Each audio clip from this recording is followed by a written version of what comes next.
जिस तरह साल 2014 में जॉब जनरेट करने का माहौल तैयार हुआ, उससे नए साल में काबिल युवाओं के लिए रोजगार के नए अवसर सामने आने की संभावना बनी है।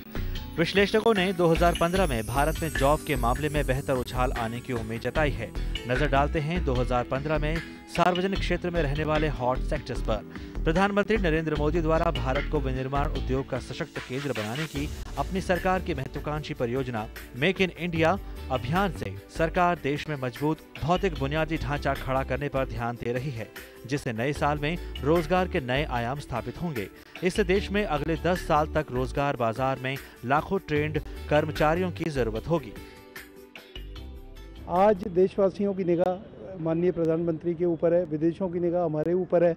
आज उन्होंने जो मेक इन इंडिया एक चीज़ बोली है, दूसरा स्किल डेवलपमेंट के लिए बोला है और भारत को सुपर पावर बनाने की जो बात चल रही है और जिस तरह से बदलाव वो लाए सोच के अंदर, तो इससे ये लगता है कि इंडिया के अंदर मेक इन इंडिया की वजह से मैन्युफैक्चरिंग बहुत ज़्यादा बढ़ेगी और मैन्युफैक्चरिंग बढ़ेगी तो नेचुरल है कि इसमें रोज़गार की संभावनाएं भी बहुत ज़्यादा बढ़ेंगी। इंफ्रास्ट्रक्चर डेवलपमेंट ये एक ऐसा एरिया है जिसके अंदर की बहुत ज़्यादा काम होगा। इंफ्रास्ट्रक्चर डेवलपमेंट रिलेटेड जितनी भी PSUs हैं उनके अंदर भी बहुत ज़्यादा काम बढ़ेगा। अब वो चाहे ऑयल सेक्टर हो, चाहे स्टील सेक्टर हो, चाहे बिल्डिंग एंड रोड हो, इन सब के अंदर बहुत तेज़ी से काम बढ़ने की संभावना है। देश में विकास की रफ्तार बढ़ने के साथ साथ बैंकिंग क्षेत्र का दायरा भी दिन प्रतिदिन बढ़ता जा रहा है। एक रिपोर्ट के अनुसार Indian banking and finance industry वर्ष 2020 तक विश्व की 5वीं सबसे बड़ी और 2025 तक विश्व की 3री सबसे बड़ी बैंकिंग इंडस्ट्री बन जाएगी। बैंकों के कार्यभार में वृद्धि होने से इसमें स्किल्ड लोगों की डिमांड लगातार बढ़ रही है। विशेषज्ञों के अनुसार पब्लिक सेक्टर बैंकिंग इंडस्ट्री में आने वाले सालों में 5 से 7 लाख नियुक्तियां होने की उम्मीद जताई जा रही है। सबसे इम्पोर्टेंट चीज़ ये है कि हमको ईज़ ऑफ डूइंग बिजनेस, जो मूल मंत्र है अभी सरकार का, उसके ऊपर पूरा फोकस करना पड़ेगा। अगर हमें काम करने की सुविधाएं आसानी से मिलती हैं और ये जो लाल फीताशाही और जो अड़चने हैं कानूनों की, अगर इनको सुधारा जाता है तो निश्चित रूप से देश का उद्योग तरक्की करेगा। साल 2014 में जहां टेलीकॉम सेक्टर युवाओं को अपनी ओर खींचने में खासा सफल रहा, वहीं वर्ष 2015 में भी टेलीकॉम सेक्टर में युवाओं के लिए काफ़ी मौके बनेंगे। नए साल में उद्योगों की सारी संभावनाएं बहुत अच्छी हैं और चूंकि ये सारी चीज़ें डिपेंड करती है लीडर पे। यदि लीडर का विज़न बहुत क्लियर हो तो निश्चित रूप से नीचे की चीज़ अपने आप काम करने लगती है। और जो मेक इन इंडिया के रूप में जो एक नया विज़न आया है देश के सामने, तो उससे उद्योगों में बहुत अच्छी संभावनाएं बनी हैं और ज़्यादा से ज़्यादा लोग उद्योग लगाने के लिए प्रेरित हो रहे हैं।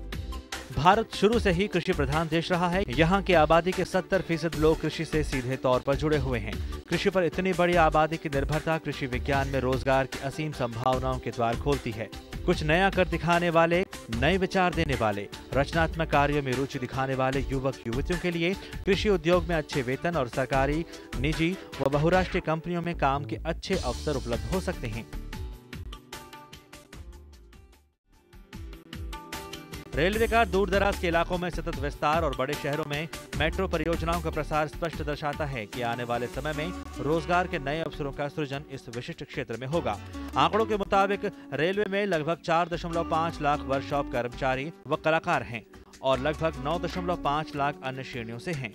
देश में मेट्रो परियोजनाओं के विस्तार की बृहत योजना है, जिस पर आगामी 10 वर्षों में 1 लाख करोड़ से अधिक निवेश हो सकता है। ऐसे में ITI के पास आउट युवाओं के लिए रेलवे में सहायक loco pilot, fitter, electrician, instrument mechanic, wireman, armature and Clive binder, Turner इत्यादि पदों पर रोजगार की संभावनाएं बढ़ सकती हैं। चुनौतियों और आपसे किए तमाम वादों की सक्सेस स्टोरीज के बीच नया साल 2015 हम आपके सामने पेश कर रहे हैं, वह भी टॉप राइजिंग करियर ऑप्शंस के साथ। आशा है आने वाले नए कल की तेज आर्थिक रफ्तार के साथ ये करियर ऑप्शंस न केवल आपके भविष्य को बेहतर बनाने में मददगार साबित होंगे, बल्कि देश की आर्थिक रफ्तार को आगे बढ़ाने में भी सहायक सिद्ध होंगे। कैमरामैन अजय कुमार के साथ OP Yadav, DD news, Delhi.